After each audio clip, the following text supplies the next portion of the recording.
हमने 2013 से लेकर बहुत मीडिया में बोला है, वो तो सबको पता है। जहाँ जो भी साधु संत रह रहे हैं, जो हिंदू सनातन धर्म रह रहा है, सबको पता है, भारत सरकार को ही पता है, क्योंकि वो उन्होंने धर्म के आधार पे मुल्क बांटा गया था। हमको तो मरने के लिए छोड़ा था बस वहाँ पे, और कुछ के लिए नहीं छोड़ा था। हम जो भी दुख झेल कर यहाँ आ गए, लावे रिश्ते, हमारा मुल्क कोई नहीं था, ना यहाँ मुल्क था, ना कोई मुल्क नहीं था। अभी जो भारत सरकार ने नागरिकता ला कर दी है, तो हमारे लिए बहुत गौरव की बात है।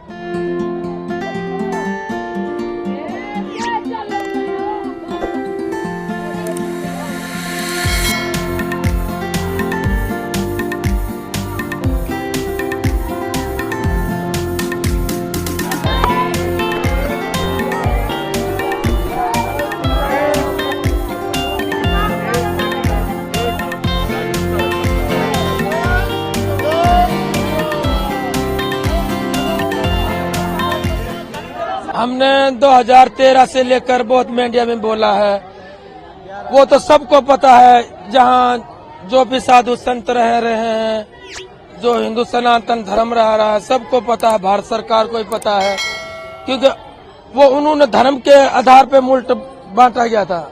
हमको तो मरने के लिए छोड़ा था बस वहाँ पे, और कुछ के लिए नहीं छोड़ा था। हम जो भी दुख झेल कर यहाँ आ गए, लावे रिश्ते, हमारा मुल्क कोई नहीं था, ना यहाँ मुल्क था, ना कोई मुल्क नहीं था। अभी जो भारत सरकार ने नागरिकता ला कर दी है, तो हमारे लिए बहुत गौरव की बात है।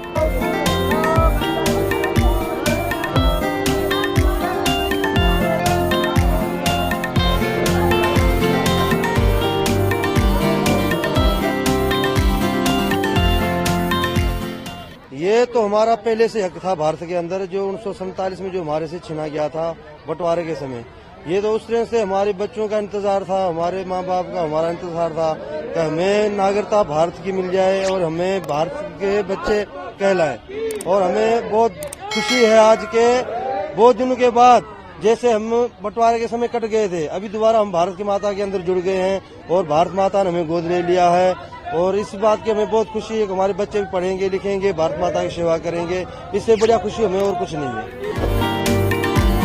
कोई भी कानून जो कि धर्म के बेस पे उसको हम लोग खारिज करते हैं। स्टूडेंट के ऊपर ज्यादती करी गई 4 साल बाद, again that is happening. Down CA, Modi सरकार मुर्दाबाद, मोदी सरकार मुर्दाबाद। क्या महत्व है? सरकार ने अपनी विल चुने जाने से पहले अभिव्यक्त कर दी है। चुनने के बाद फर्स्ट प्रायोरिटी में पहले ही साल में दोनों सदनों से इस कानून को मान्यता मिल गई है। रूल्स फॉर्मेलिटी है। अब टाइमिंग का या पॉलिटिकल गेन या लॉस का सवाल नहीं है। अब विपक्ष तुष्टीकरण की राजनीति कर कर, अपीसमेंट की पॉलिटिक्स कर कर वोट बैंक को कंसोलिडेट करना चाहता है। मैं उनको विनती करना चाहता हूं कि आप एक्सपोज हो चुके हो, ये मत करिए। पूरे देश की जनता जानती है कि सीएए इस देश का कानून है, और ये 4 साल में मैं कम से कम 41 बार बोला हूं कि ये होगा, चुनाव के पहले होगा। अब क्या मतलब है टाइमिंग का सवाल करने का? तो इतने साल तो हुआ नहीं ना, 2019 के बाद अब हुआ है। स्मिता जी, मुझे एक बात बताइए, wheel of legislator, wheel of government bill से प्रकट होता है या रूल्स से प्रकट होता है? ऑब्वियसली बिल से। रूल व्यवस्था करता है, जो करने में पहले कोविड के कारण और बाकी सारे पॉलिटिकल इश्यूज के कारण लेट हुआ। मगर कब से नागरिकता मिलेगी? तो 2014 के पहले से। वो थंब रूल वहीं का वहीं है। आज क्या फर्क पड़ गया है बताइए? कोई फर्क नहीं पड़ा है। भारतीय जनता पार्टी को के लिए ये पॉलिटिकल गेन का मुद्दा नहीं है। भारतीय जनता पार्टी के लिए, हमारे नेता नरेंद्र मोदी जी के लिए अफगानिस्तान, पाकिस्तान और बांग्लादेश से आए हुए करोड़ों शरणार्थियों को उनका अधिकार देने का मुद्दा है, उनकी वेदना से मुक्ति दिलाने का मुद्दा है, और उनकी 3 पीढ़ी को न्याय देने का मुद्दा है जो कांग्रेस पार्टी ने कभी नहीं दिया। आप कह रहे हैं करोड़ों लोग यहाँ आएंगे, लेकिन ये पॉलिटिकल नहीं है, मतलब आपको कोई पॉलिटिकल फायदा नहीं होगा। लेकिन जो विपक्ष है वो कहती है कि आप एक नया वोट बैंक बना रहे हैं, बीजेपी एक नया वोट बैंक बना रही है अपने लिए। देखिए, विपक्ष को और कोई काम नहीं, उन्होंने तो सर्जिकल स्ट्राइक और एयर स्ट्राइक को भी बताया कि आपका पॉलिटिकल फायदा है, तो क्या हम टेररिज्म पर कदम न उठाए? इन्होंने 370 को भी बताया कि आपके पॉलिटिकल फायदे के लिए कर रहे हैं। हम 1950 से कह रहे हैं कि हम 370 को हटाएंगे। उनका हिस्ट्री है, जो बोलते हैं वो करते नहीं है। मोदी जी का हिस्ट्री है, जो भारतीय जनता पार्टी ने कहा है, नरेंद्र मोदी ने कहा है, वो पत्थर की लकीर है। मोदी की हर गारंटी पूरी होनी है। 2019 में आपने एएनआई को इंटरव्यू में कहा था कि जो हिंसा हुई थी उस वक्त, सीए के कारण जो हिंसा हुई थी उस वक्त आपने कहा था एक डिसइंफॉर्मेशन कैंपेन है, और वो आप दूर नहीं कर पाए उस डिसइंफॉर्मेशन को, मिसइंफॉर्मेशन, डिसइंफॉर्मेशन जो भी। इस बार क्या पार्टी जो है या सरकार जो है उसको अलग कर पाई है? सुनीता जी, दरमियान में मैंने कहा 41 टाइम, 41 बार अलग अलग मंचों से इसके बारे में मैंने डिटेल बात करी है कि इस देश के अल्पसंख्यक माइनॉरिटीज या तो किसी और व्यक्ति को डरने की जरूरत नहीं है, क्योंकि सीएए में किसी की नागरिकता लेने का प्रावधान ही नहीं है। सीएए सिर्फ और सिर्फ 3 देश, अफगानिस्तान, पाकिस्तान और बांग्लादेश से हिंदू, सिख, बौद्ध, क्रिश्चियन और पारसी, जो जैन और पारसी शरणार्थी आए हैं, इनको उनका अधिकार देने का कानून है, नागरिकता देने का कानून है, जिससे इनके जीवन की वेदनाओं को हम कम कर पाए। मैं बाकी रिलीजन्स के बारे में बाद में आती हूँ, पहले मुसलमान समुदाय के बारे में बात करते हैं, क्योंकि चाहे ओवैसी साहब हो, चाहे ममता बनर्जी हो, और फिर बहुत से विदेशी मीडिया जो है वो भी कह रही है it's an anti Muslim law, because आप मुसलमानों को नहीं शामिल कर रहे हैं, तो वो क्राइटेरिया ही है कि मुसलमान नहीं होने चाहिए। ऐसा नहीं है, आप इस लॉ को आइसोलेशन में नहीं दे सकती। इस देश का एक इतिहास है। 15 अगस्त 1947 को देश का विभाजन हो गया, देश 3 हिस्सों में बंट गया। वो बैकग्राउंड है। भारतीय जनसंघ, भारतीय जनता पार्टी हमेशा विभाजन का विरोध किया। हम कभी सहमत नहीं थे। इस देश का विभाजन धर्म के आधार पर होना ही नहीं चाहिए था, मगर उस वक्त किया गया। जब धर्म के आधार पर आप विभाजन करते हो और वहां जो अल्पसंख्यक है उन लोगों पर ढेर सारे अत्याचार हो, धर्म परिवर्तन कराया जाए, इनकी महिलाओं को अपमानित किया जाए, वो माँ बहन बेटी के लिए वो शरण में आए भारत की, तो क्या उसको यहाँ नागरिकता का अधिकार नहीं है?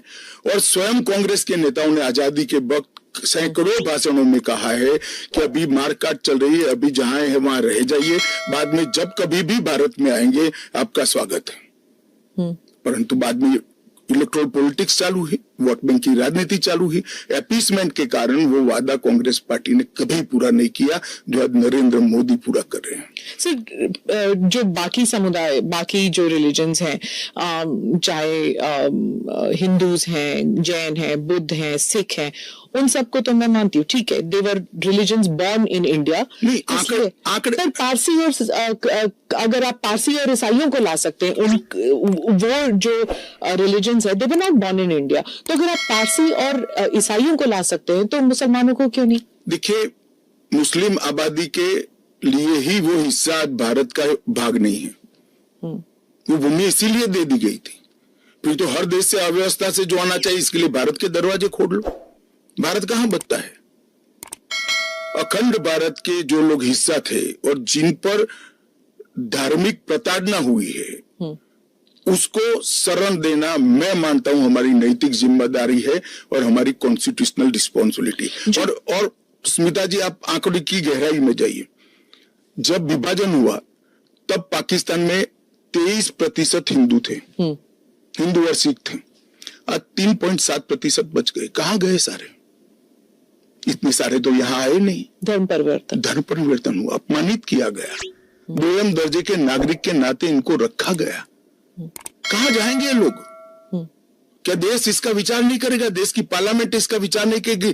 देश की पॉलिटिकल पार्टियों ने इनका विचार नहीं करना चाहिए? इसमें अहमदी मैं बांग्लादेश की बात करता हूं जी। 1951 में हिंदुओं का प्रतिशत 22% था। मैं 51 की बात कर रहा हूं, बांग्लादेश की 51 के आंकड़े ऊपर हमारे पास है। 2011 की जनगणना में वो 10% रह गए। कहां गए वो लोग? अफगानिस्तान 1992 के पूर्व, 92 के आंकड़े मेरे पास लगभग 2 लाख सिख और हिंदू थे और आज करीब 500 बच गए। क्या इन लोगों को अपनी बिलीफ से जीने का अधिकार नहीं है? वो जब भारत एक था तब हमारे ही थे, हमारे ही भाई है, हमारी ही बहन है, हमारी ही माता है। अगर यही थियोरी को आप अपना लो तो पार्टीशन के बाद देखिए, सीधी सी बात है। कानून सीए का जो कानून आया है उसमें ये लिखा है कि पाकिस्तान, अफगानिस्तान और बांग्लादेश में रहने वाले अल्पसंख्यक, वहां जो माइनॉरिटीज हैं, वो माइनॉरिटीज को हमारे देश के अंदर नागरिकता दी जाएगी।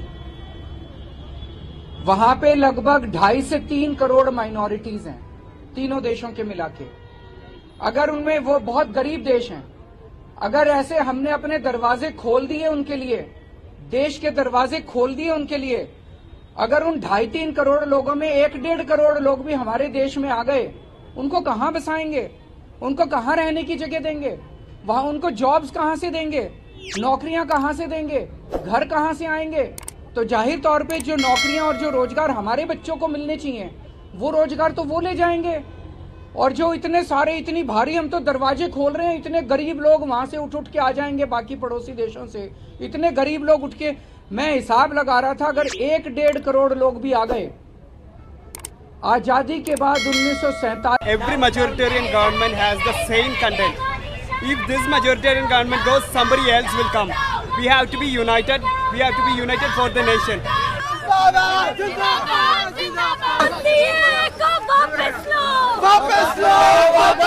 सीधी बात है कि कोई भी कानून जो कि धर्म के बेस पे हो, उसको हम लोग खारिज से, पाकिस्तान से अगर झुग्गी लगा के आपके, पता नहीं वो कौन लोग हैं, क्या हैं, सारी कानून व्यवस्था चरमरा जाएगी। चोरियां, डकैतियां, बलात्कार बढ़ेंगे हमारे देश के अंदर, पूरी कानून व्यवस्था, और पता नहीं कैसे कैसे लोग आएंगे वहां पे। सुरक्षा व्यवस्था, हमारे देश की सुरक्षा व्यवस्था का क्या होगा? चारों तरफ दंगे फैल जाएंगे। ये क्यों लाए हैं कानून? बता रहे हैं बीजेपी केवल अपना वोट बैंक बनाना चाहती है। इन 1-1.5 करोड़ लोगों को लाके और अपना बीजेपी अपना वोट बैंक बनाना चाहती है। हमें दूसरे देशों से सीख लेनी चाहिए। यूके ने भी ये किया था, कनाडा ने भी ये किया था। कनाडा ने जो आया उसको दे दी नागरिकता। आज देखो कनाडा का क्या हाल हो रहा है। वहां पे पूरी कानून व्यवस्था चरमरा चुकी है, वहां की इकोनॉमी चरमरा चुकी है। अब उन्होंने रोक लगाई है कि औरों को नहीं लेंगे। हमारे देश के लोग तो देश छोड़ के जा रहे हैं। 11 लाख लोग हमारे देश के व्यापारी, उद्योगपति पिछले 10 साल में देश छोड़ के चले गए। क्यों? क्योंकि वो बीजेपी के अत्याचार और बीजेपी की नीतियों से तंग आ गए। लाना है तो उनको लाओ ना, पैसे वालों को लेके आओ जो हमारे देश में आके पैसे से फैक्ट्री खोलेंगे, व्यापार चलाएंगे, हमारे बच्चों को रोजगार मिलेंगे।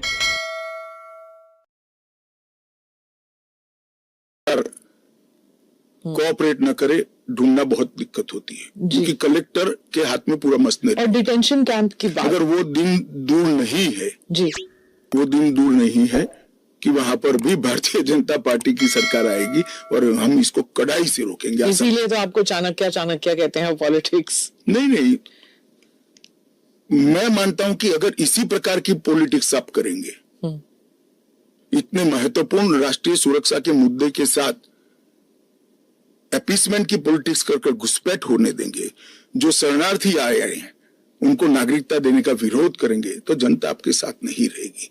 ममता जी को शरणार्थी और घुसपैठिए 2 शब्द के बीच का अंतर ही मालूम नहीं है या जान के नहीं कर रही?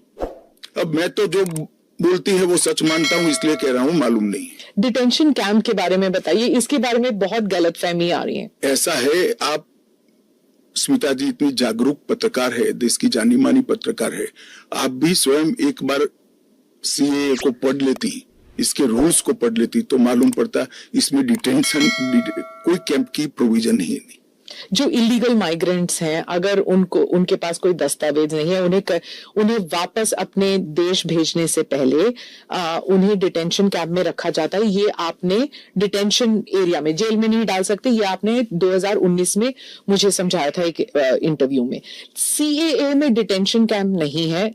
इसी को लेकर मैं एक सवाल पूछ रही हूँ कि अगर CAA के तहत वो लोग नहीं आते तो वो कहाँ जाएंगे, क्या होगा उनका? नहीं, उनकी व्यवस्था होगी ना। 100 लोगों का प्रॉब्लम है तो उसमें से 85 का तो अभी क्लियर हो रहा है, बाकी का आगे सोचेंगे। तो कितने लोग होंगे आपके हिसाब से? लाखों में, करोड़ों में, हजारों में, कैसे, कितने लोग हैं? देखिए, ढेर सारे लोग हैं, इसकी कोई गिनती नहीं है। वो जब एप्लीकेशन आएगी और बहुत सारे लोग, ये जो मिस कैंपेन चल रहा है, अपप्रचार चल रहा है, इसके कारण शायद एप्लीकेशन करते हुए भी डरेंगे। मैं सबको आश्वस्त करना चाहता हूं, आप यहाँ पर अप्लाई कर दीजिए। नरेंद्र मोदी गवर्नमेंट पर भरोसा रखिए, आपको रिट्रोस्पेक्टिव इफेक्ट से सिटीजनशिप दी जाएगी। आपका अवैध तरीके से भारत में आना, इस शरणार्थी के रूप में आपको स्वीकृति ये कानून दे रहा है।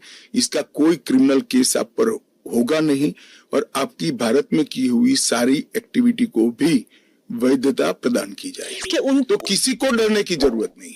उनके पास एक्स्ट्रा राइट्स होंगे या इक्वल राइट्स होंगे या कम राइट्स होंगे? इक्वल राइट होंगे, वो भारत के नागरिक माने जाएंगे। मेरा और आपके जितना ही अधिकार उनका होगा।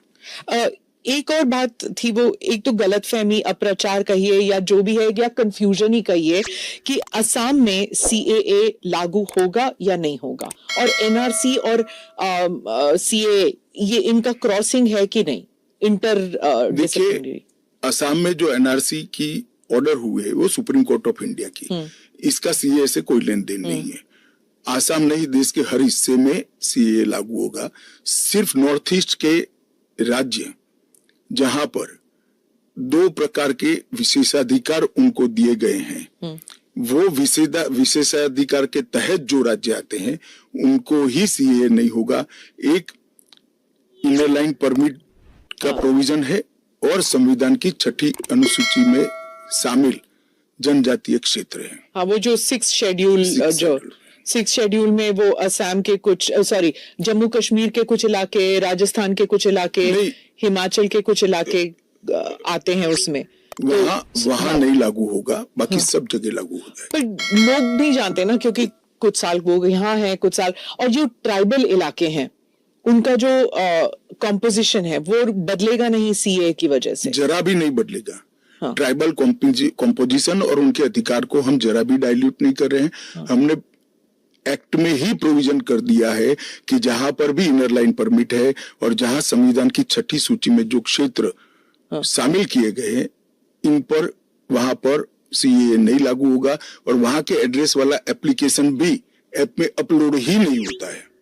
तो लागू होने का सवाल ही नहीं आता है। और एक्ट में ही प्रोविजन है, मगर हमने एप्लीकेशन में भी वो एरिया को एक्सक्लूड कर दिया है। कोई अप्लाई करेगा भी वो वहां से तो नहीं, ऐप ही नहीं खुलेगा।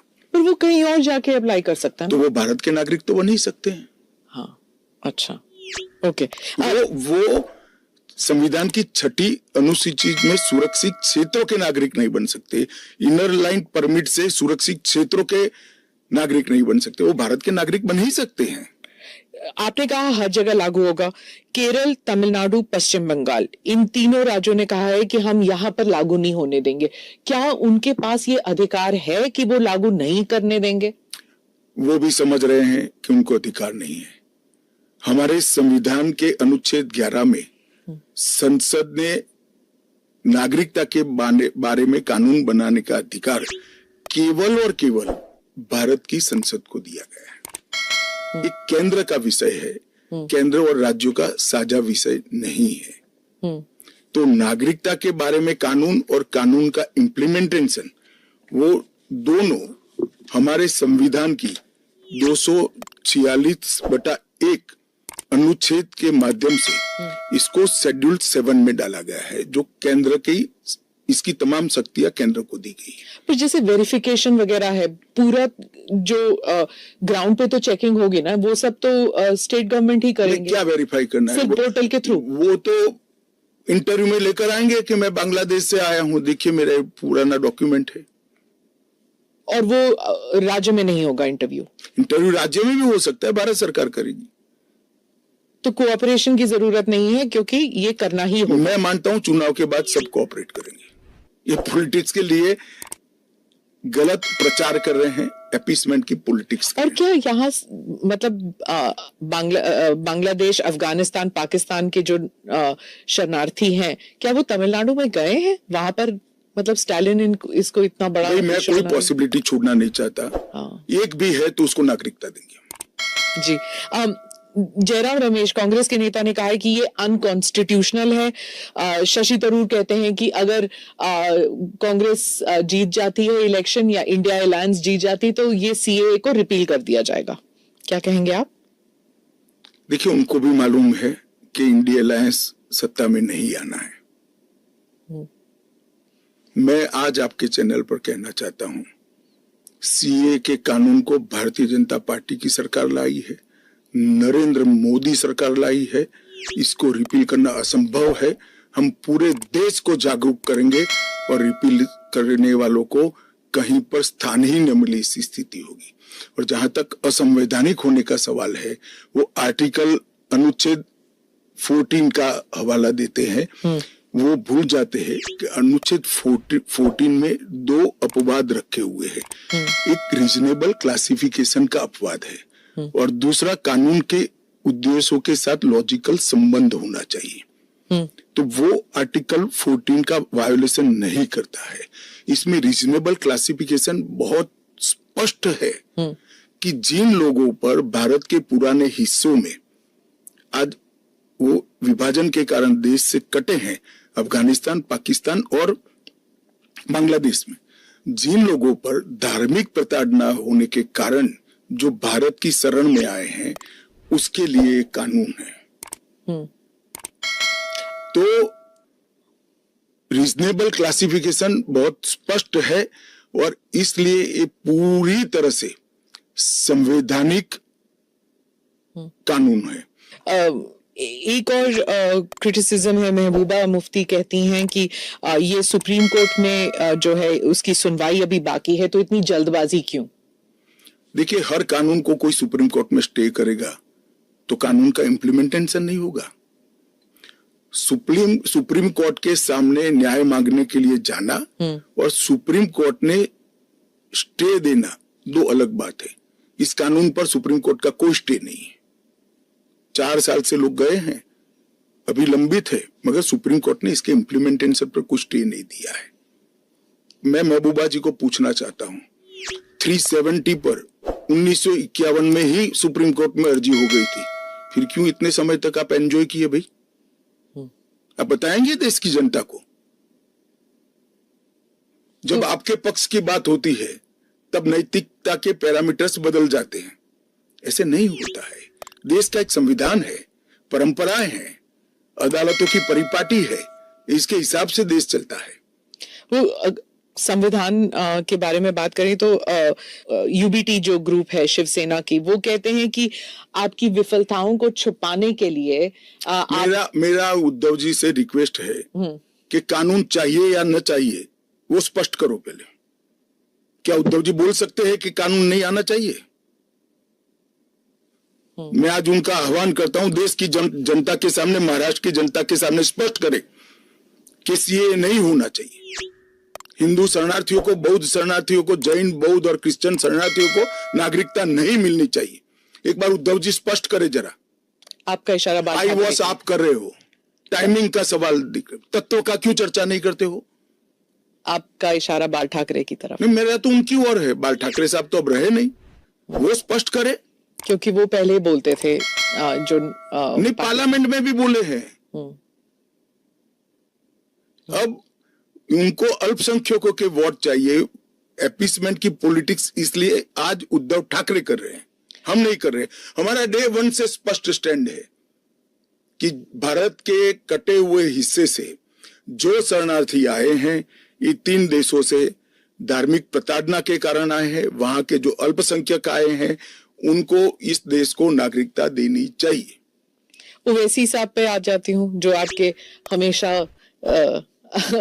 ही स्पीक्स अगेंस्ट यू, तो उनके बारे में वो खुलकर ही कह रहे हैं कि ये एंटी मुस्लिम है। क्या तर्क है आपका? एंटी मुस्लिम कैसे है?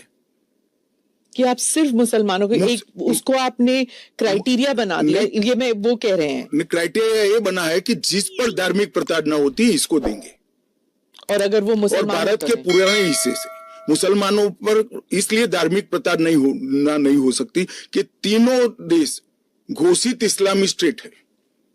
कौन करेगा धार्मिक प्रताड़ना? कौन करेगा इस्लाम के अनुयायियों के साथ? ये तीनों देश घोषित इस्लामिक स्टेट इनके नाम के अंदर है, इनके संविधान में है। पर मैं फिर से वही पूछूंगी कि अगर आप ईसाइयों को दे सकते हैं, अगर आप पारसीज को दे सकते हैं जो इस्लामिक नहीं है, और अगर उन पर हो रहा है, तो आप why can't you give it मुसलमानों को क्यों नहीं? देखिए, ऐसे तो फिर दुनिया भर से देश में जो आए सबको नागरिकता दे। तो अमेरिका तो करता है ना, सबको ले हम भी करते हैं, अप्लाई करे वो घुस कर नहीं आ सकते। उनको ऑफिशियल एयरपोर्ट से, ऑफिशियल पोर्ट से, ऑफिशियल लैंड पोर्ट से आने की परमिशन ही नहीं है, इसलिए बेचारे घुस कर आते हैं, शरण में आते हैं। अमित भाई, वो आपका एक वो इंटरव्यू बार बार लूप पे चल रहा है हर जगह कि क्रोनोलॉजी समझिए, सीए के बाद एनआरसी आएगा। देखिए, ऐसा है स्मिता जी, सीए का कानून अभी चर्चा पर है। एक, इसमें एनआरसी का कोई प्रोविजन नहीं है। 2, इसमें किसी की नागरिकता छीनने का कोई प्रोविजन नहीं है। 3, अगर विपक्ष को ये चाहिए कि उनसे चर्चा हो तो कोई भी कानून करने से पहले और बाद में संसद में चर्चा होती ही है।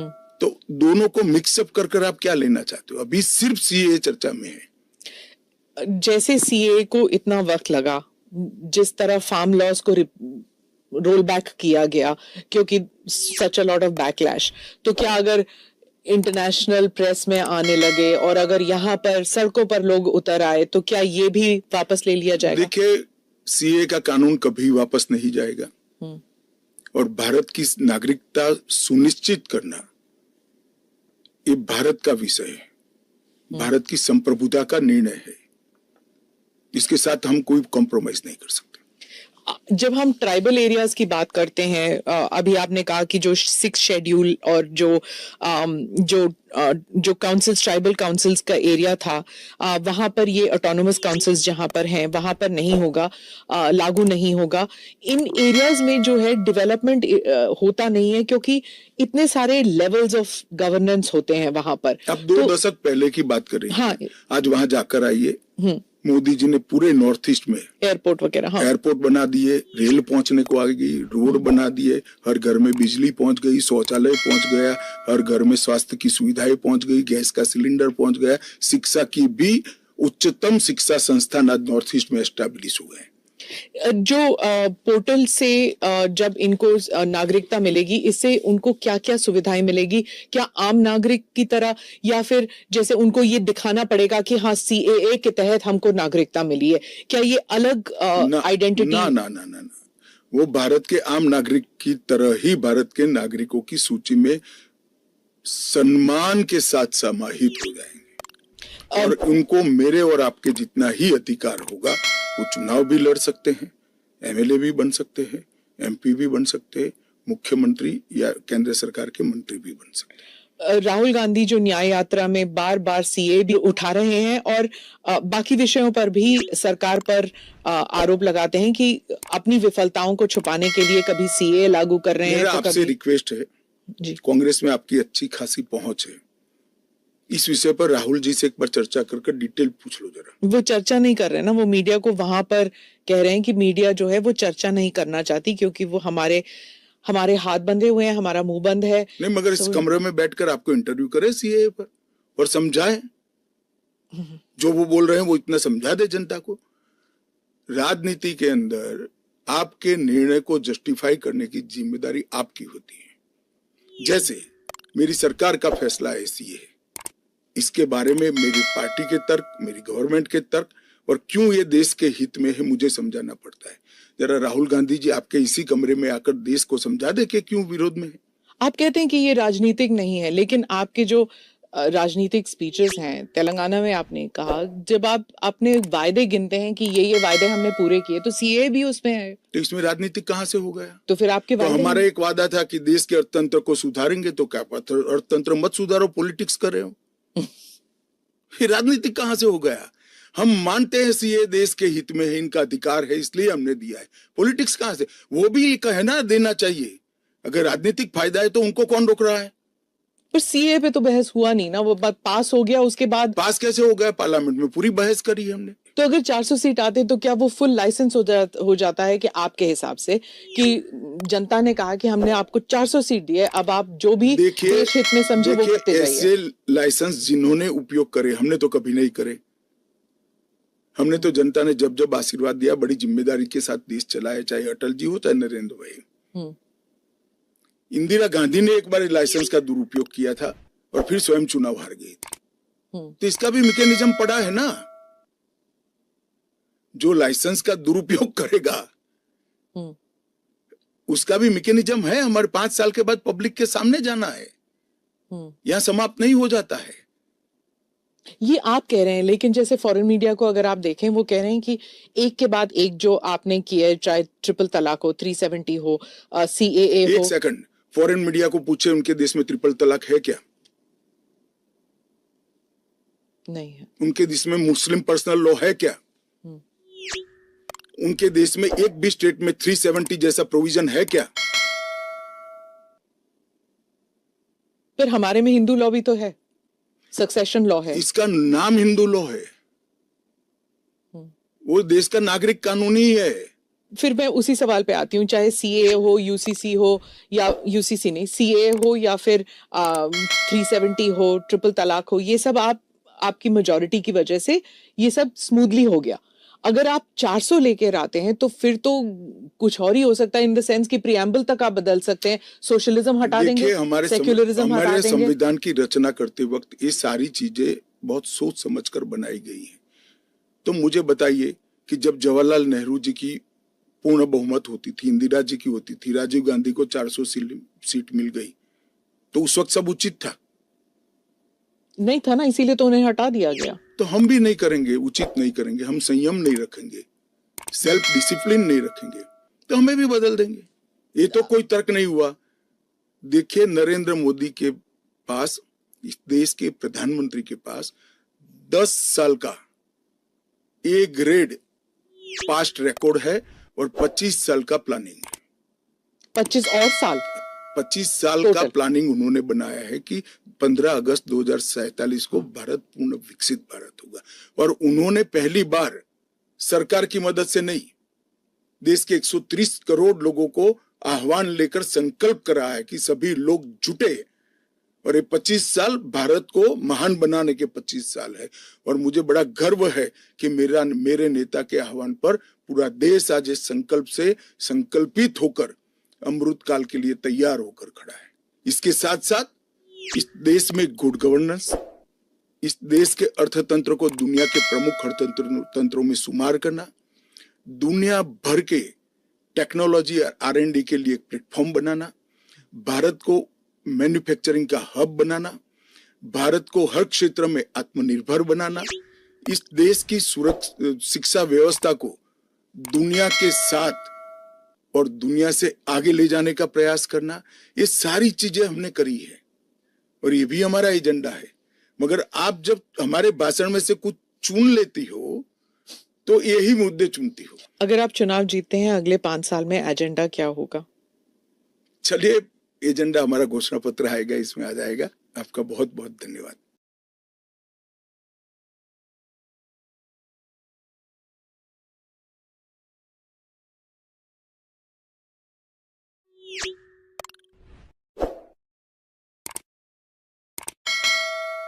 सीए के लिए अभी लाने की क्या जरूरत थी? सारे जो विपक्ष के नेता है सब कह रहे हैं कि ये ठीक चुनाव के पहले नोटिफिकेशन लेके आए हैं। पहली बात तो सीए की जरूरत क्या थी और इसकी नोटिफिकेशन चुनाव के 2 या 3 महीने पहले। देखिए, मैं पहले टाइमिंग की बात करता हूँ जी। सारे विपक्षी दल, ओवैसी हो, राहुल गांधी जी हो, या अरविंद केजरीवाल हो, या ममता जी हो, ये झूठ की राजनीति कर रहे हैं। इसलिए टाइमिंग का महत्व नहीं है। भारतीय जनता पार्टी ने 2019 में अपने घोषणा पत्र में कहा है कि हम सीए लेकर आएंगे और पाकिस्तान, अफगानिस्तान और बांग्लादेश के जो शरणार्थी है उनको नागरिकता देंगे। तो भारतीय जनता पार्टी का एजेंडा बहुत स्पष्ट है और वो एजेंडे के आधार पर हमें बहुमत मिला है। 2019 में ही ये बिल संसद के दोनों सदनों ने पार कर दिया। उसके बाद कोविड के कारण थोड़ा लेट हुआ। अब टाइमिंग का क्या महत्व है? सरकार ने अपनी विल चुने जाने से पहले अभिव्यक्त कर दी है। चुनने के बाद फर्स्ट प्रायोरिटी में पहले ही साल में दोनों सदनों से इस कानून को मान्यता मिल गई है। रूल्स फॉर्मेलिटी है। अब टाइमिंग का या पॉलिटिकल गेन या लॉस का सवाल नहीं है। अब विपक्ष तुष्टीकरण की राजनीति कर कर, एपीसमेंट की पॉलिटिक्स कर कर वोट बैंक को कंसोलिडेट करना चाहता है। मैं उनको विनती करना चाहता हूं कि आप एक्सपोज हो चुके हो, ये मत करिए। पूरे देश की जनता जानती है कि सीएए इस देश का कानून है और ये 4 साल में मैं कम से कम 41 बार बोला हूं कि ये होगा, चुनाव के पहले होगा। अब क्या मतलब है टाइमिंग का सवाल करने का? तो इतने साल तो हुआ नहीं ना, 2019 के बाद अब हुआ है। स्मिता जी, मुझे एक बात बताइए, wheel of legislator, wheel of government bill से प्रकट होता है या रूल से प्रकट होता है? ऑब्वियसली बिल से। रूल व्यवस्था करता है, जो करने में पहले कोविड के कारण और बाकी सारे पॉलिटिकल इश्यूज के कारण लेट हुआ।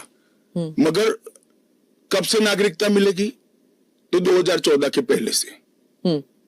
वो थंब रूल वहीं का वहीं है। आज क्या फर्क पड़ गया है बताइए? कोई फर्क नहीं पड़ा है। भारतीय जनता पार्टी को के लिए ये पॉलिटिकल गेन का मुद्दा नहीं है। भारतीय जनता पार्टी के लिए, हमारे नेता नरेंद्र मोदी जी के लिए अफगानिस्तान, पाकिस्तान और बांग्लादेश से आए हुए करोड़ों शरणार्थियों को उनका अधिकार देने का मुद्दा है, उनकी वेदना से मुक्ति दिलाने का मुद्दा है और उनकी 3 पीढ़ी को न्याय देने का मुद्दा है, जो कांग्रेस पार्टी ने कभी नहीं दिया। आप कह रहे हैं करोड़ों लोग यहाँ आएंगे, लेकिन ये पॉलिटिकल नहीं है, मतलब आपको कोई पॉलिटिकल फायदा नहीं होगा। लेकिन जो विपक्ष है वो कहती है कि आप एक नया वोट बैंक बना रहे हैं, बीजेपी एक नया वोट बैंक बना रही है अपने लिए। देखिए, विपक्ष को और कोई काम नहीं। उन्होंने तो सर्जिकल स्ट्राइक और एयर स्ट्राइक को भी बताया कि आपका पॉलिटिकल फायदा है, तो क्या हम टेररिज्म पर कदम न उठाए? इन्होंने 370 को भी बताया कि आपके पॉलिटिकल फायदे के लिए कर रहे हैं। हम 1950 से कह रहे हैं कि हम 370 को हटाएंगे। उनका हिस्ट्री है, जो बोलते हैं वो करते नहीं है। मोदी जी का हिस्ट्री है, जो भारतीय जनता पार्टी ने कहा है, नरेंद्र मोदी ने कहा है, वो पत्थर की लकीर है। मोदी की हर गारंटी पूरी होनी है। 2019 में आपने एएनआई को इंटरव्यू में कहा था कि जो हिंसा हुई थी उस वक्त, सीए के कारण जो हिंसा हुई थी उस वक्त आपने कहा था एक डिसइंफॉर्मेशन कैंपेन है और वो आप दूर नहीं कर पाए उस डिसइंफॉर्मेशन को, मिसइंफॉर्मेशन, डिसइंफॉर्मेशन जो भी। इस बार क्या पार्टी जो है या सरकार जो है उसको अलग कर पाई है? सुनीता जी, दरमियान में मैंने कहा 41 टाइम, 41 बार अलग अलग मंचों से इसके बारे में मैंने डिटेल बात करी है कि इस देश के अल्पसंख्यक माइनॉरिटीज या तो किसी और व्यक्ति को डरने की जरूरत नहीं है, क्योंकि सीएए में किसी की नागरिकता लेने का प्रावधान ही नहीं है। सीएए सिर्फ और सिर्फ 3 देश, अफगानिस्तान, पाकिस्तान और बांग्लादेश से हिंदू, सिख, बौद्ध, क्रिश्चियन और पारसी, जो जैन और पारसी शरणार्थी आए हैं, इनको उनका अधिकार देने का कानून है, नागरिकता देने का कानून है, जिससे इनके जीवन की वेदनाओं को हम कम कर पाए। मैं बाकी रिलीजन्स के बारे में बाद में आती हूँ, पहले मुसलमान समुदाय के बारे में बात करते हैं, क्योंकि चाहे ओवैसी साहब हो, चाहे ममता बनर्जी हो, और फिर बहुत से विदेशी मीडिया जो है वो भी कह रही है it's an anti Muslim law, because आप मुसलमानों को नहीं शामिल कर रहे हैं, तो वो क्राइटेरिया ही है कि मुसलमान नहीं होने चाहिए। ऐसा नहीं है, आप इस लॉ को आइसोलेशन में नहीं दे सकती। इस देश का एक इतिहास है, 15 अगस्त 1947 को देश का विभाजन हो गया, देश 3 हिस्सों में बंट गया। वो बैकग्राउंड है। भारतीय जनसंघ, भारतीय जनता पार्टी हमेशा विभाजन का विरोध किया, हम कभी सहमत नहीं थे। इस देश का विभाजन धर्म के आधार पर होना ही नहीं चाहिए था, मगर उस वक्त किया गया। जब धर्म के आधार पर आप विभाजन करते हो और वहां जो अल्पसंख्यक है उन लोगों पर ढेर सारे अत्याचार हो, धर्म परिवर्तन कराया जाए, इनकी महिलाओं को अपमानित किया जाए, वो माँ बहन बेटी के लिए वो शरण में आए भारत की, तो क्या उसको यहाँ नागरिकता का अधिकार नहीं है? और स्वयं कांग्रेस के नेताओं ने आजादी के वक्त सैकड़ों भाषणों में कहा है कि अभी मारकाट चल रही है, अभी जहां है वहां रह जाइए, बाद में जब कभी भी भारत में आएंगे आपका स्वागत है। परंतु बाद में इलेक्टोरल पॉलिटिक्स चालू हुई, वोट बैंक की राजनीति चालू हुई। अपीसमेंट के कारण वो वादा कांग्रेस पार्टी ने कभी पूरा नहीं किया जो आज नरेंद्र मोदी पूरा कर रहे हैं। सर, जो बाकी समुदाय, बाकी जो रिलीजन्स हैं, चाहे हिंदूज हैं, जैन हैं, बुद्ध हैं, सिख हैं, उन सबको तो मैं मानती हूँ, ठीक है, they were religions born in India. पर पारसी और अगर आप पारसी और ईसाइयों को ला सकते हैं, वो जो रिलीजन्स है they were not born in India, तो अगर आप पारसी और ईसाइयों को ला सकते हैं तो मुसलमानों को क्यों नहीं? देखिए, मुस्लिम आबादी के लिए ही वो हिस्सा भारत का भाग नहीं है, वो भूमि इसीलिए दे दी गई थी। फिर तो हर देश से अव्यवस्था से जो आना चाहिए, इसके लिए भारत के दरवाजे खोल लो। भारत कहां बचता है? अखंड भारत के जो लोग हिस्सा थे और जिन पर धार्मिक प्रताड़ना हुई है, उसको शरण देना मैं मानता हूं हमारी नैतिक जिम्मेदारी है और हमारी कॉन्स्टिट्यूशनल रिस्पॉन्सिबिलिटी। और स्मिता जी, आप आंकड़े की गहराई में जाइए। जब विभाजन हुआ तब पाकिस्तान में 23% हिंदू थे, हिंदू और सिख थे। आज 3.7% बच गए। कहां गए सारे? इतने सारे तो यहाँ आए नहीं। धर्म परिवर्तन हुआ, अपमानित किया गया, दोयम दर्जे के नागरिक के नाते इनको रखा गया। कहां जाएंगे ये लोग? क्या देश इसका विचार नहीं करेगा? देश की पार्लियामेंट इसका विचार नहीं करेगी? देश की पॉलिटिकल पार्टियों ने इनका विचार नहीं करना चाहिए? इसमें मैं बांग्लादेश की बात करता हूं जी। 1951 में हिंदुओं का प्रतिशत 22% था। मैं 51 की बात कर रहा हूं, बांग्लादेश की 51 के आंकड़े ऊपर हमारे पास है। 2011 की जनगणना में वो 10% रह गया। कहां गए वो लोग? अफगानिस्तान 1992 के पूर्व, 92 के आंकड़े मेरे पास लगभग 2 लाख सिख और हिंदू थे और आज करीब 500 बच गए। क्या इन लोगों को अपनी बिलीफ से जीने का अधिकार नहीं है? वो जब भारत एक था तब हमारे ही थे, हमारे ही भाई है, हमारी ही बहन है, हमारी ही माता है। अगर यही थियोरी को आप अपना लो तो पार्टीशन के बाद इतने सारे शरणार्थियों को क्यों लिया? उसका भी तर्क नहीं है फिर तो वही मैं पूछूंगी कि आपने कहा कि धर्म के आधार पर दूसरा मुल्क बना, पर वहां पर शिया और अहमदी, बलोच, ये भी तो प्रताड़ित है वहां पर। देखिए, वो प्रताड़ना आंकड़ों के आधार पर इतनी सिद्ध नहीं की जाती और पूरी दुनिया में ये सारा ब्लॉक मुस्लिम ब्लॉक माना जाता है। आप मेरी बात समझ कर चलिए। और शिया, अहमदिया वो तो छोड़िए, मुसलमान को भी अधिकार है यहाँ एप्लीकेशन करने का।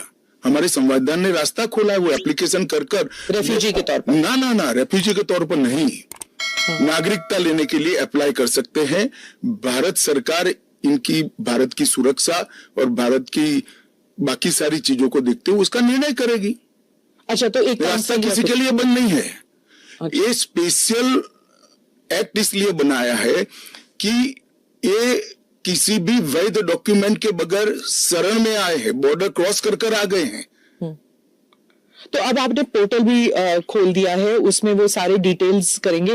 वो पोर्टल सुरक्षित है, और अगर किसी के पास दस्तावेज नहीं है तो क्या अब वो ना नागरिक है, ना माइग्रेंट है, ना रेफ्यूजी है, क्या बन जाते हैं? देखिए, मैं आपको बताता हूं, जिनके पास दस्तावेज नहीं है इसका रास्ता हम बाद में ढूंढेंगे, परंतु जिनके पास दस्तावेज है वो मेरे एक रफ अंदाज से 85% से ज्यादा है। और कितनी देर लगेगी, क्योंकि उन्हें एक ओथ भी लेना पड़ेगा? हमने कोई समय मर्यादा नहीं रखी है। अच्छा, आराम से सब लोग एप्लीकेशन करें। मैं सबको अपील करता हूं, आप आराम से करिए। ये एप्लीकेशन देश की सभी भाषाओं में है। आपकी भाषा में आप डाउनलोड कर सकते हो, एप्लीकेशन कर सकते हो, और आपकी समय की अनुकूलता से भारत सरकार आपको इंटरव्यू के लिए बुलाएगी और डॉक्यूमेंट की ऑडिट के लिए बुलाएगी। और वो फेस टू फेस इंटरव्यू होगा या फिर? या फेस टू फेस होगा। Face to face original document लेकर आना पड़ेगा। और अगर वो सेकंड जनरेशन रेफ्यूजीज है, मतलब अगर उनके बच्चे हो गए हिंदुस्तान में, 15 अगस्त 1947 से लेकर 31 दिसंबर 2014 तक जो भी आए हैं वो और उनके बच्चों का भारत में स्वागत है। ठीक, मैं आपके आलोचक के जो कमेंट्स हैं उनको पढ़ती हूँ, और आप बताइए। जो दिल्ली के चीफ मिनिस्टर हैं वो कहते हैं, वो सवाल उठा रहे हैं। उन्होंने कहा कि ये जो अंधाधुंध लोग आएंगे, बीजेपी उन्हें नागरिकता देगी, उससे थेफ्ट, रॉबरीज, रेप बढ़ जाएगा। दिल्ली के मुख्यमंत्री अपने भ्रष्टाचार के उजागर होने से अपना आपा खो बैठे हैं। उनको मालूम नहीं है कि सारे लोग आ चुके हैं, अब भारत में ही रह रहे हैं। सिर्फ इनको अधिकार नहीं मिला है, वो अधिकार देने की बात है। 2014 तक जो आ गए इनको नागरिकता देनी है, और इतनी ही चिंता है तो वो क्यों बांग्लादेशी घुसपैठियों की बात नहीं करते हैं, रोहिंग्यास का विरोध क्यों नहीं करते हैं? क्योंकि वो वोट बैंक की पॉलिटिक्स कर रहे हैं। दिल्ली के चुनाव उनके लिए लोहे के चने चबाने जैसे हैं, इसलिए वोट बैंक की पॉलिटिक्स कर रहे हैं। नौकरी का कहां सवाल है, वो ऑलरेडी यहां है। और बांग्लादेशी नौकरी का अधिकार नहीं मार रहे हैं क्या? रोहिंग्यास नहीं मार रहे हैं? इनके लिए तो आप कभी नहीं बोले भाई। सिर्फ जो हिंदू शरणार्थी आए हैं, जो बौद्ध शरणार्थी आए, जो जैन, पारसी और क्रिश्चियन शरणार्थी, इसी का विरोध कर रहे हैं। वो यही कह रहे हैं कि आप अपने नागरिकों को नौकरी नहीं दे पा रहे हैं, और इनको स्मिता जी वो पार्टीशन के बैकग्राउंड को भूल गई हैं। शायद उनको जो निराश्रित आए थे, जो रेफ्यूजीज आए थे, इनके परिवार के साथ एक चाय पीनी चाहिए। अरबों खरबों रुपए की संपत्ति छोड़कर रेफ्यूजी बनकर यहां आए थे, दिल्ली के बाजार में सब्जियों की दुकान लगाई थी। मोदी जी ने विभाजन की विभीषिका का दिन मनाकर उसको हिस्ट्री का हिस्सा बनाया है। इन लोगों के मन में संवेदना नहीं है, वो समझते नहीं है वहां धर्म के आधार पर इनके परिवार की महिलाओं का गौरव छीना जाए, अपमानित किया जाए, क्या करेंगे वो? इनकी वेदना हम भी नहीं सुनेंगे। 50 में आ गए, 60 में आ गए, 70 में आ गए, 80 में आ गए, आज भी नागरिकता नहीं है। बच्चों को अस्पताल में दाखला नहीं मिलता है, ढंग की नौकरी नहीं मिलती है, छुट भैया नौकरी करते हैं, अपने नाम से प्रॉपर्टी नहीं ले सकते हैं, मतदान नहीं कर सकते हैं। क्यों? क्या गुनाह है उनका? विभाजन का फैसला उन्होंने नहीं किया था, कांग्रेस पार्टी ने किया था, और उस वक्त सब ने कहा था कि जो आएंगे उसको हम नागरिकता देंगे। अब अपने वादे से मुकर जाना, मैं मानता हूं कि हमें तो कम से कम मंजूर नहीं है। इनकी संवेदनाओं को भारतीय जनता पार्टी भी महसूस करती है, इस देश के प्रधानमंत्री भी महसूस करते हैं, और हम मानते हैं कि इनकी ये 75 साल की वेदनाओं का अंत कभी न कभी आना चाहिए, और ये चुनाव के पहले आ जाए वो ठीक है। ममता बनर्जी पे आती हूँ। चीफ मिनिस्टर ने कहा है कि बीजेपी जो है ये हिंदू मुसलमान का खेल कर रहे हैं, और उन्होंने ऑडियंस को कहा कि आपकी प्रॉपर्टियां छिन जाएंगी, आपके बच्चों का एजुकेशन खत्म हो जाएगा, आपको डिटेंशन कैंप में भेज दिया जाएगा, और डिटेंशन कैंप ऑलरेडी हैं। तो ये सीए के जरिए 15 15 से लेके 20 लाख लोगों की सिटीजनशिप छीन ली जाएगी। देखिए, मैं ममता जी को करबद्ध निवेदन आपके इस कार्यक्रम के माध्यम से करना चाहता हूं। पॉलिटिक्स करने के हजारों मंच है, प्लीज बांग्लादेश से आए हुए बंगाली हिंदुओं का हित मत करिए। आप खुद बंगाली हैं।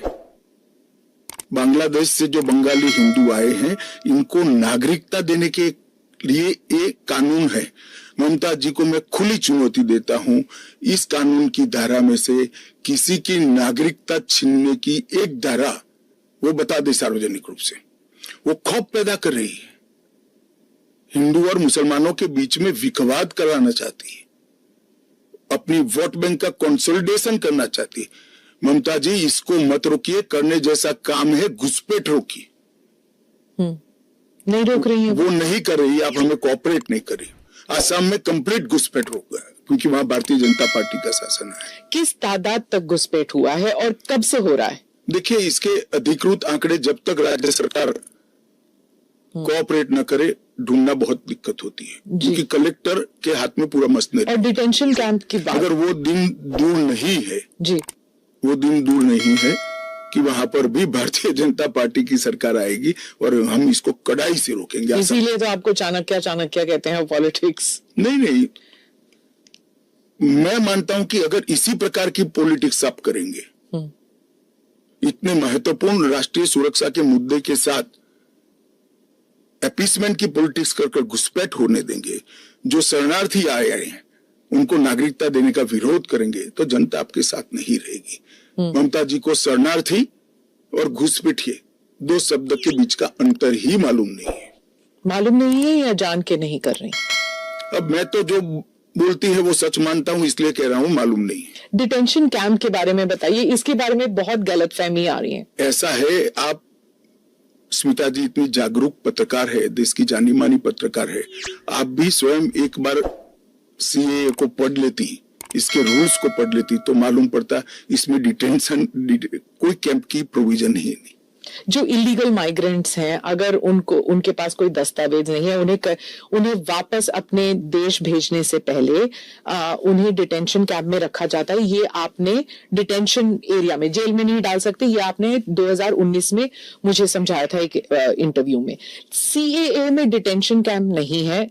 इसी को लेकर मैं एक सवाल पूछ रही हूँ कि अगर सीएए के तहत वो लोग नहीं आते तो वो कहाँ जाएंगे, क्या होगा उनका? नहीं, उनकी व्यवस्था होगी ना।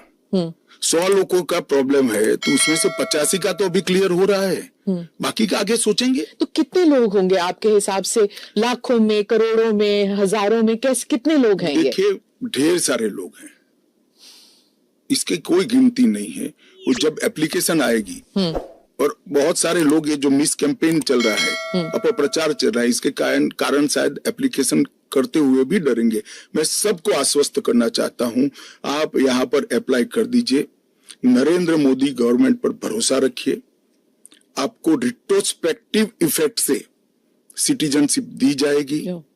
आपका अवैध तरीके से भारत में आना, इस शरणार्थी के रूप में आपको स्वीकृति ये कानून दे रहा है, इसका कोई क्रिमिनल केस आप पर होगा नहीं, और आपकी भारत में की हुई सारी एक्टिविटी को भी वैधता प्रदान की जाएगी। तो किसी को डरने की जरूरत नहीं। उनके पास एक्स्ट्रा राइट्स होंगे या इक्वल राइट्स होंगे या कम राइट्स होंगे? इक्वल राइट होंगे, वो भारत के नागरिक माने जाएंगे। मेरा और आपके जितना ही अधिकार उनका होगा।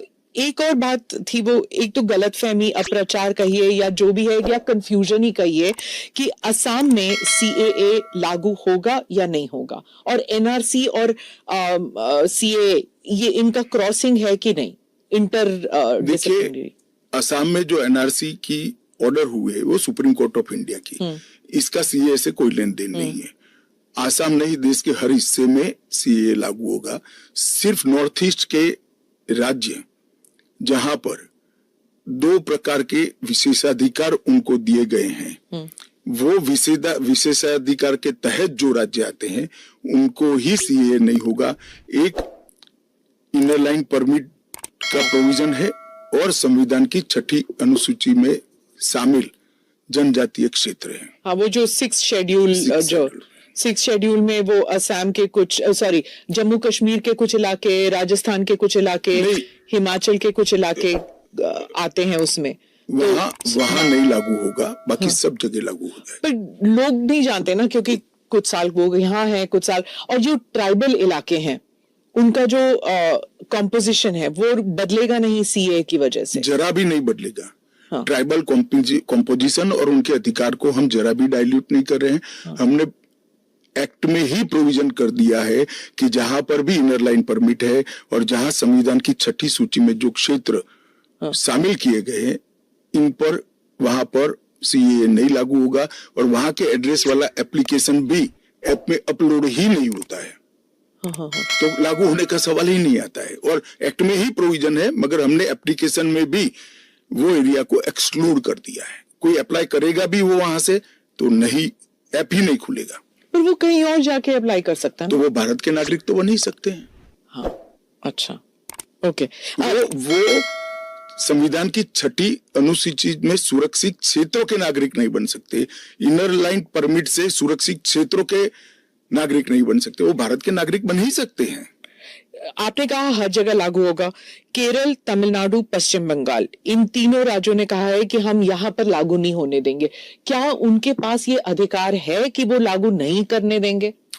वो भी समझ रहे हैं कि उनको अधिकार नहीं है।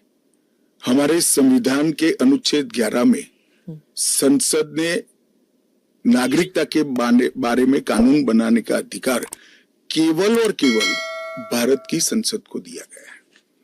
एक केंद्र का विषय है, केंद्र और राज्यों का साझा विषय नहीं है। तो नागरिकता के बारे में कानून और कानून का इम्प्लीमेंटेशन, वो दोनों हमारे संविधान की 246/1 अनुच्छेद के माध्यम से इसको शेड्यूल 7 में डाला गया है, जो केंद्र की, इसकी तमाम शक्तियां केंद्र को दी गई है। पर जैसे वेरिफिकेशन वगैरह है, पूरा जो ग्राउंड पे तो चेकिंग होगी ना, वो सब तो स्टेट गवर्नमेंट ही करेंगे। क्या वेरीफाई करना है? पोर्टल के थ्रू। वो तो इंटरव्यू में लेकर आएंगे कि मैं बांग्लादेश से आया हूं, देखिए मेरा पुराना डॉक्यूमेंट है। और वो राज्य में नहीं होगा इंटरव्यू? इंटरव्यू राज्य में भी हो सकता है, भारत सरकार करेगी। तो कोऑपरेशन की जरूरत नहीं है, क्योंकि ये करना ही होगा। मैं मानता हूं चुनाव के बाद सब कोऑपरेट करेंगे। ये पॉलिटिक्स के लिए गलत प्रचार कर रहे हैं, अपीसमेंट की पॉलिटिक्स। और क्या यहाँ मतलब बांग्लादेश, अफगानिस्तान, पाकिस्तान के जो शरणार्थी हैं, क्या वो तमिलनाडु में गए हैं? वहां पर मतलब स्टालिन इसको इतना बड़ा, मैं कोई पॉसिबिलिटी छोड़ना नहीं चाहता। एक भी है तो उसको नागरिकता देंगे। जी। जयराम रमेश, कांग्रेस के नेता, ने कहा है कि ये अनकॉन्स्टिट्यूशनल है। शशि थरूर कहते हैं कि अगर कांग्रेस जीत जाती है इलेक्शन या इंडिया अलायंस जीत जाती तो ये सीए को रिपील कर दिया जाएगा। क्या कहेंगे आप?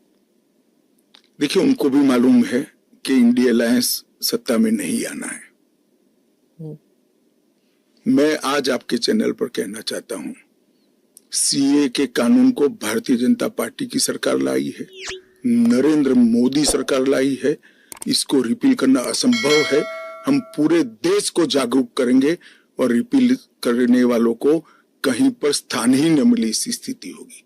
और जहां तक असंवैधानिक होने का सवाल है, वो आर्टिकल अनुच्छेद 14 का हवाला देते हैं।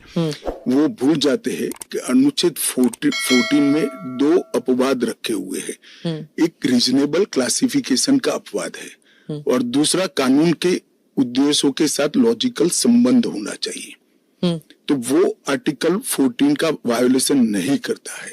इसमें रीजनेबल क्लासिफिकेशन बहुत स्पष्ट है कि जिन लोगों पर भारत के पुराने हिस्सों में आज वो विभाजन के कारण देश से कटे हैं, अफगानिस्तान, पाकिस्तान और बांग्लादेश में, जिन लोगों पर धार्मिक प्रताड़ना होने के कारण जो भारत की शरण में आए हैं, उसके लिए कानून है। तो रीजनेबल क्लासिफिकेशन बहुत स्पष्ट है और इसलिए ये पूरी तरह से संवैधानिक कानून है। एक और क्रिटिसिज्म है, महबूबा मुफ्ती कहती हैं कि ये सुप्रीम कोर्ट में जो है उसकी सुनवाई अभी बाकी है, तो इतनी जल्दबाजी क्यों? देखिए, हर कानून को कोई सुप्रीम कोर्ट में स्टे करेगा तो कानून का इम्प्लीमेंटेशन नहीं होगा। सुप्रीम कोर्ट के सामने न्याय मांगने के लिए जाना और सुप्रीम कोर्ट ने स्टे देना दो अलग बात है। इस कानून पर सुप्रीम कोर्ट का कोई स्टे नहीं है। 4 साल से लोग गए हैं, अभी लंबित है, मगर सुप्रीम कोर्ट ने इसके इम्प्लीमेंटेशन पर कुछ स्टे नहीं दिया है। मैं महबूबा जी को पूछना चाहता हूं, 370 पर 1951 में ही सुप्रीम कोर्ट में अर्जी हो गई थी, फिर क्यों इतने समय तक आप एंजॉय किए भाई? आप बताएंगे देश की जनता को? जब आपके पक्ष की बात होती है तब नैतिकता के पैरामीटर्स बदल जाते हैं। ऐसे नहीं होता है। देश का एक संविधान है, परंपराएं हैं, अदालतों की परिपाटी है, इसके हिसाब से देश चलता है। वो संविधान के बारे में बात करें तो यूबीटी जो ग्रुप है शिवसेना की, वो कहते हैं कि आपकी विफलताओं को छुपाने के लिए मेरा उद्धव जी से रिक्वेस्ट है कि कानून चाहिए या न चाहिए वो स्पष्ट करो पहले। क्या उद्धव जी बोल सकते हैं कि कानून नहीं आना चाहिए? मैं आज उनका आह्वान करता हूं, देश की जनता के सामने, महाराष्ट्र की जनता के सामने स्पष्ट करें कि सीए नहीं होना चाहिए।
you